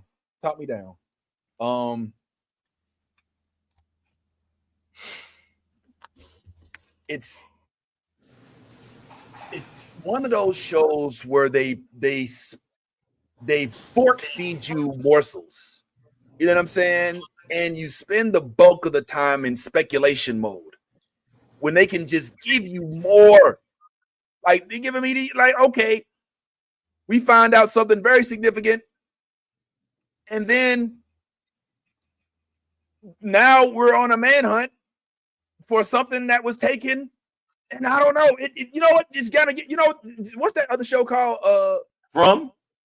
No, not From. That's got more science fiction. That's got monsters and blood and shit. And I like that. Still does the same thing. Though. Yeah, it does that. But it's another show that stars the lady who plays as Captain Marvel in Doctor Strange 2. There's a show where she's the lead in that show. I can't remember, but I don't know. It's maybe it's just a preference thing, and maybe it gets a little better. But I mean, chemistry? So you're saying there are clues and it's a mystery. The lady Yes. from you said Captain Marvel, the show that she was in? Yeah, what's it called? Lessons in Chemistry? No. She's like Okay, that was an amazing show. I was about to fight you. Nah. She's like a detective. I'll look it up real quick, but yeah, it's not hitting me, and I'm not trying to say don't watch it. I'm gonna keep watching it because I'm being pushed in that direction, and I love the fact that Sterling K is getting his flowers. I do have a question for Steph, as a follow up, but I will say this: if you're not like a CSI guy, if you're not like a mystery, I don't know. I don't share the feelings of the rest of the panel on this particular show. I think it's all right. The show's all right. I just thought I'd put that out there. This was not it. Like, I think, all right. So the part about it that I think would appeal to you is the sci-fi aspect of it. Agreed. And that is the part where we don't know what this tablet is. Well, I don't know yet because I'm on the 3rd episode, but it is an interesting idea of what, like I said, they've been doing a lot of these movies and a lot of these TV shows. What does the future hold for us? Like, what is the next step? What is the next step after, everything? So that's kind of where we're at, man. Is what would you do in this situation? Like, so let me expound on what you just said, and let me bring in something that Steph said too. Steph said it's got a hint of sci-fi, and it does, but the sci-fi aspect is not what it's centered around. It's a sidebar. It's a cursor. It's not nothing that is really, Then the other really interesting aspect of it to me is how they got there, but that's not what the focus is about either. The focus is about the mystery element. It's a whodunit, and I'm not a big whodunit guy. That's all. It gives me what was that Mockingbird thing? What was that? What was that called? Harmony. Hunger Games. Hunger Games? Games. It's giving me that kind of dystopian feel where there's like a leader and there's like a because and this is just 3 episodes in, so I like I said, I haven't seen it all, but it's giving me that because it what I watched in the first 3 episodes is they're all part of a community that is kind of they know, everybody knows where your whereabouts are at all times. Like they're under surveillance. They're like the whole place there's cameras everywhere. There's like you got to have a freaking watch that you make all your purchases with. The watch doesn't work, you don't get nothing. You know what I'm saying? It's more to it than I think you're giving it credit for because you haven't seen it through. So it's like one thing to say, yeah, it's a mystery, it's giving me mystery vibes. Well, that's the point, right? It's the point to give you. It's the point is to not give you everything all at once. The point is to gradually suck you in to the point where you're fully immersed, and now your life revolves around this show. That is great TV shows. That's what a great TV show does. A great TV show. I don't know what's going on, bro. But very somebody's upset. Somebody is hella upset right now. Okay, somebody. All right, somebody want attention in the background. Sorry. That Yo. Yeah, you should have never left bed this morning. Yeah, somebody. You remember that scene in Baby Boy? Ty, remember? Yeah. She was on the phone. Get your head off the phone. You better get your ass off this phone. You know what I'm saying? All right, let me start. All right, so let me say this, and I'm glad Harmony you brought up Anthony, and I want to shout out Anthony. We did broadcast on his channel today because I won't say expecting, but we're hoping as we were that he'd be here, and hopefully we're not doing anything out of tune with what he'd allow. But let me just bring up Anthony. Anthony has this thing called the 8-minute test, right? Whereas like, oh, you watch the show for 8 minutes, and good morning, Serenity, good to see you. And then you're like, okay, well, if I'm still into it, if I want to keep watching, then I'm gonna keep watching. I gave it the 8-minute test, and it made it. But when I got to do you want to go to the next episode after episode 2? I was like, no. I was like, I'm about to play Mortal Kombat, man. What the hell? I was like, I've had enough. I was like, no. Who done it? Just tell me who the fuck did it. I'm tired. Now, I'm being hard on the show. I'm not going to lie. It's one of those things where I like the show, but it's not for me. Kind of like This Is Us was a show that was really good, but I was like, it's not for me. You know what I'm saying? Severance, a lot of people like Severance. Maybe it's really good. Not really for me. You know what I'm saying? So I'm not taking away from it. I think if you like it, if you check it out, watch it, by all means, handle your business. But as far as I'm concerned, it's mid. Go ahead, Steph, on the way out. I have a couple final thoughts. One, I wish you could acknowledge how incredible the show is, Vince, but I also kind of love that you don't love it and you still have to watch it, because that's been me so many times on the show with all the 50-11 Star Wars spin-offs y'all made me watch, the DC teenage bullshit. Like, it feels a little bit like I'm trying to get my lick back. Get my lick back. And I enjoy that. We going out with the shots. Damn, Steph. Oh man. I enjoyed Sterling in Black Panther. I enjoyed him in This Is Us. I went into Paradise with anticipation and high expectations, and episode 1 locked in. I was like, oh, he is okay. He's carrying this. This is a leading man. This is a leading man. But also there was like, okay, he's a leading man, solid, incredible actor, handsome, clearly very handsome, beautiful skin, etc. But I was like, but there's a difference between handsome and sexy, right? But it was like they read my thoughts and were like, oh, okay.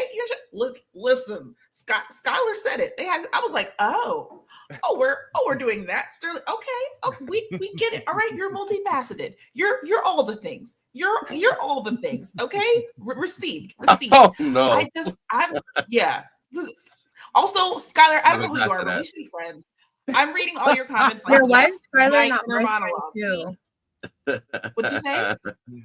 Yeah, Skylar, why were you not friends? Yes, let's imagine be friends. Skylar on the show. No, between you, me, and Skylar, it'd be a hot mess. Skylar, you trying to come on and with us one day to talk shit? I don't know. Skylar's never dressed. Every time I see him, man, I think he's like in a robe with like a coffee mug standing next to my cubicle. You know what I'm saying? Like, all right, today we gotta get this profile picture. I'm saying, but yeah, man, you got to open invite, Skylar, man. We definitely appreciate it. And shout out to everybody who's watching on YouTube. If you're not following, why not? Why watch and not follow? Yo, hit the subscribe button, smash that joint. Know what I'm saying? Go ahead, man. Let's be friends for life. And yeah, Skylar, man, you might get an invite. You never know. You might get an invite. Pull on up to the show. Give us a comment right quick, man. So appreciate you and Linda and Lisa and everybody else who is in the comments.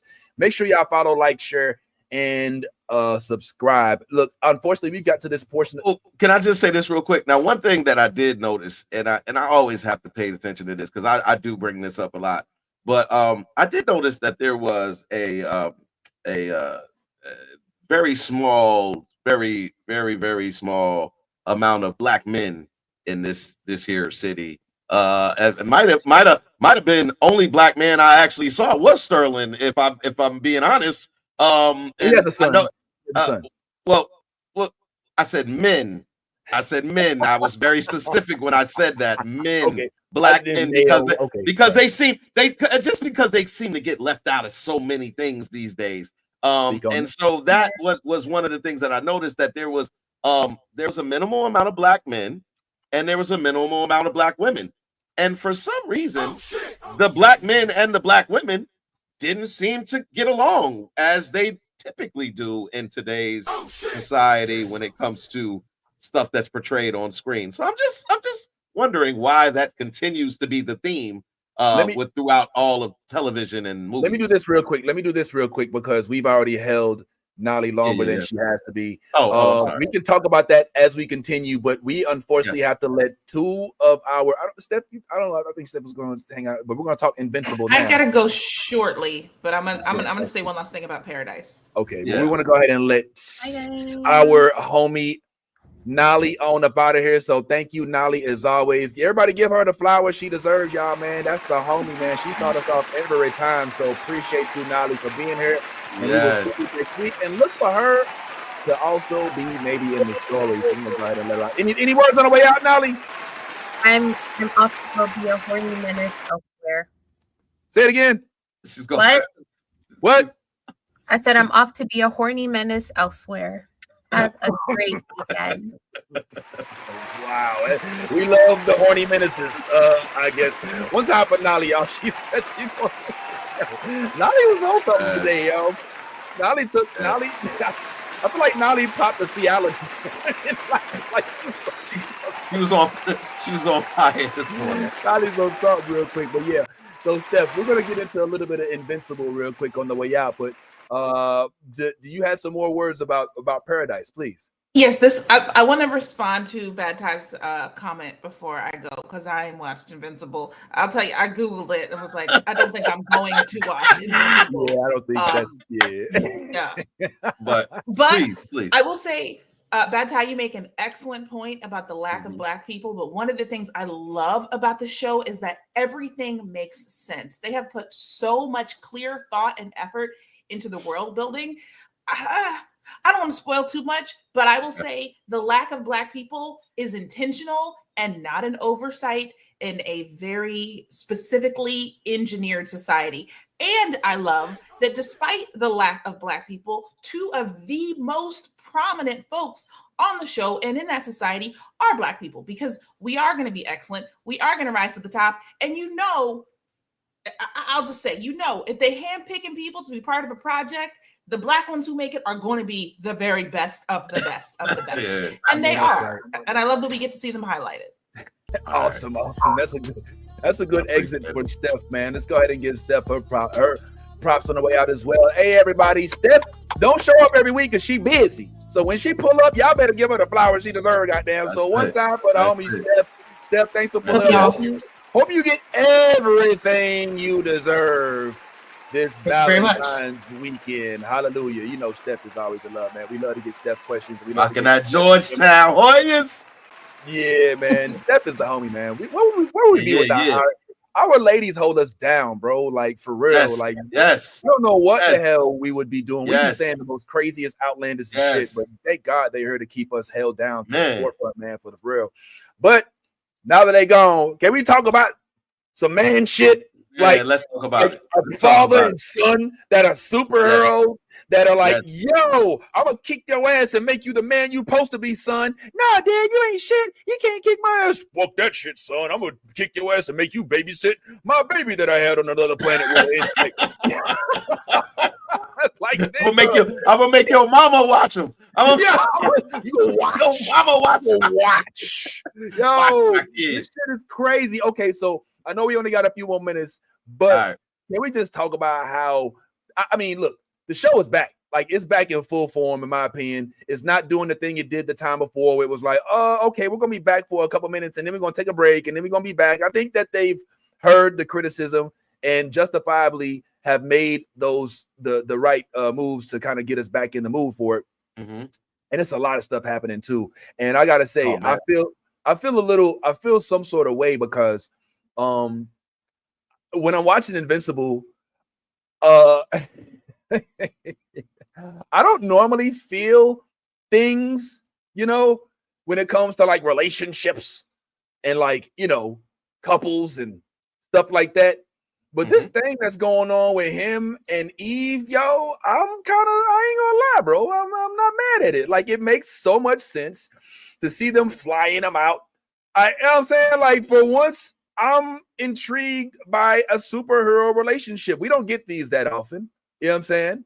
Do we? I mean, other than Batman and Catwoman, Storm and T'Challa, when do we get two superpowered individuals that are both equally as powerful? Not where one is so much more powerful than the other. I like that part. Anyway, but that's just me.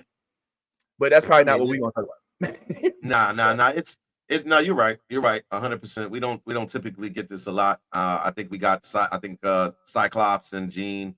You know what I'm saying? At one point, was probably you're right. Good point. Yeah, but at this point, I think what I want to point out about this new season of Invincible, and I know you called it, is the soundtrack, my dude. The soundtrack. The first couple of episodes, you get Q-Tip. You get who else was on the second? Yo, Fire. I'm talking about Fire throughout I this didn't know season. They have turned up on the soundtrack. The soundtrack is crazy. You hearing hip hop all throughout this season of Invincible, which is pleasant for me because I'm watching it like, oh shit, I'm vibing to the, I'm like, oh, breathe and stop. For real. yeah, y'all over here make play. So that's dope to see. I mean, the relationship between him and Adam kind of feels like rebooted, and it feels like the same thing that we saw. It feels like the same thing that we saw with him and his the ex was what Amber? they did last year with Amber. They like last season we saw literally the only difference was Amber couldn't deal with the hero side of it because she wasn't a hero, and now he's with a hero and he's like, oh, I love you, and you know, and when I know this is crazy, we've only been together like two minutes, but yo, I love you. And it's all because we're so much alike. You understand the life and everything like that.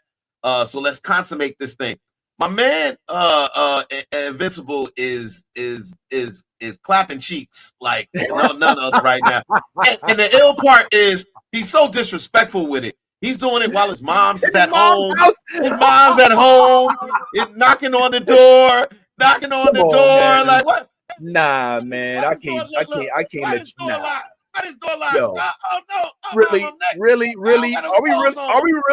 Are we really trying to say that it's disrespectful for the guy who saves the world to not get nookie in the house that he protects? Get the fuck out of here, Mom. You happy that ain't nobody came and killed you because you were like literally target number one? Because if anybody wants to hurt Mark Grayson before they found out, not Mark Grayson, excuse me, what's the dad name? Nolan Grayson. They go up for you, Mom. Remember that? You know what I'm saying? So yeah, I'm gonna clap cheeks all through this house because this is my house. Can somebody come here to blow this bitch up? Oh, who gonna protect it? You see, they got cameras outside the house and shit. Are you lucky I didn't do it in the living room on the couch, Mom? Fuck out of here. If I was him, when she knocked out, I'd be like, "What's up, Mom? I'm in here banging my homegirl Adam Eve right quick. Can I help you? Can you bring me a towel, please?" You know what I'm saying? Like, you get that right, bro. Who? Fuck out of here, man. Chenzo, first of all, both of them fly, so there's no excuse. Y'all could literally go up in the clouds and really get it in if you really want to. You could go outside the house, above the house, if you wanted to, and get it in. There is no excuse for you disrespecting your mom's house like that. And then you know, and then look, it's not just you, it's your she in there giggling and shit as she's riding you when your mama's knocking on the door. Like, how much more disrespectful can you get, Amber? I mean, not Amber, Adam, Eve, whatever the heck you want to call yourself. Man, not to mention, can we be very clear? His girlfriend's power is that she can control reality. She can build y'all a house right next door out of thin air. Out of thin fucking air, she can build an apartment complex next door. There's nothing she can't do. And the disrespect is crazy. The disrespect is crazy.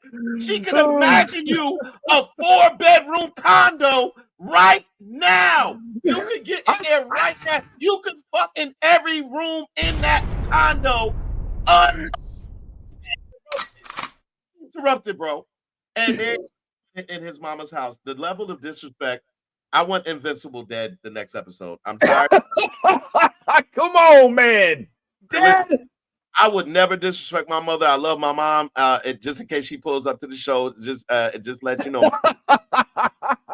But absolutely disrespectful. I could not see myself ever disrespecting my mom's residence like this.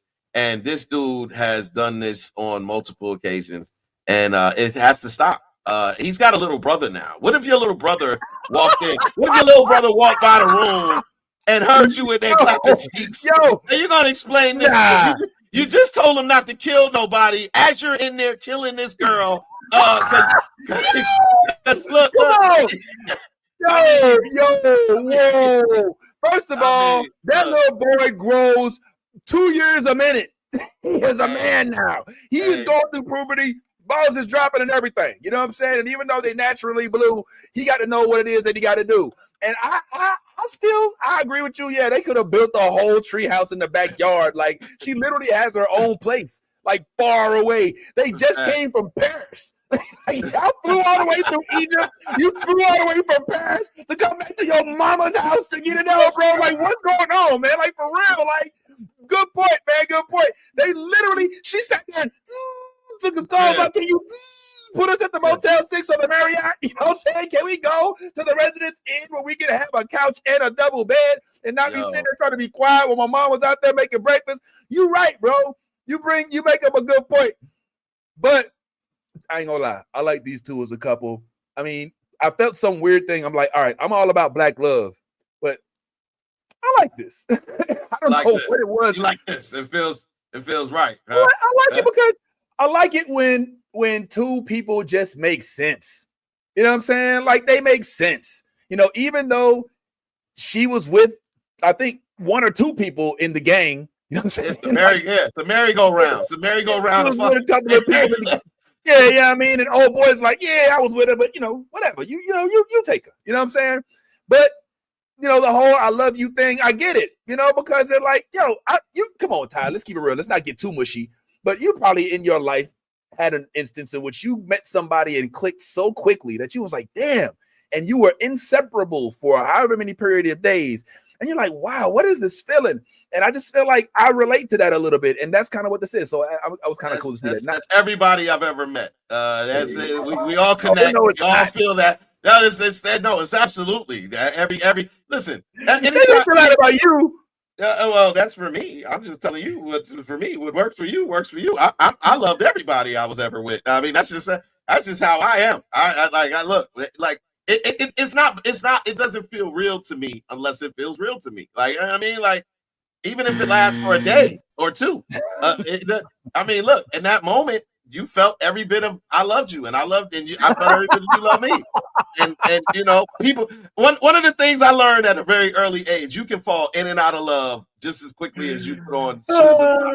It can literally be one thing that it can really be literally be one thing that just throws you off. You could love somebody and then see their feet and be like, damn, I have to reevaluate my feelings. You could, like this. There could be you could see someone in or out of makeup, and that could change the dynamics. There's a lot of things. Look, there's things that and so I totally understand where Invincible is right now. He's young. He's feeling himself as at the adulthood stage. He's feeling like an adult. He's making decisions on his own. But one of those decisions need to be not to have sex in your mom's house, especially when your girlfriend has the ability to control reality. She can literally have the nicest hotel you've ever stayed in right next to your house. Matter of fact, it doesn't even have to be under your house. It could be in the air. She can have a suspended hotel in the air, and you can go there whenever you want. And because she said something crazy. After they got caught, she was like, "We need to get our own place." I'm like, "What do you mean? We need to get our own place?" Look, she literally built her own place when her parents kicked her out of the house. She literally built her own place right outside their house. Like, this is some pure Gen Z shit. Like, to be completely independent, but to still want to go home and stay with mom. Like, do you want to get back on my insurance too? Like, what the fuck? You're superhero. You can literally build something on the moon. They breathe oxygen in space. Yes. They could go to another planet. Like, literally, and they went back to moms. Both of them went back to moms. Even Adam Eve is like, I'm going back to mom. I just want to make it right. Now, come to my crib. How about that? Like, y'all can pull up on me. They get, so right. Yeah. So right. I got to bring up this comment. Yo, Skylar, holy shit. He's on fuego today.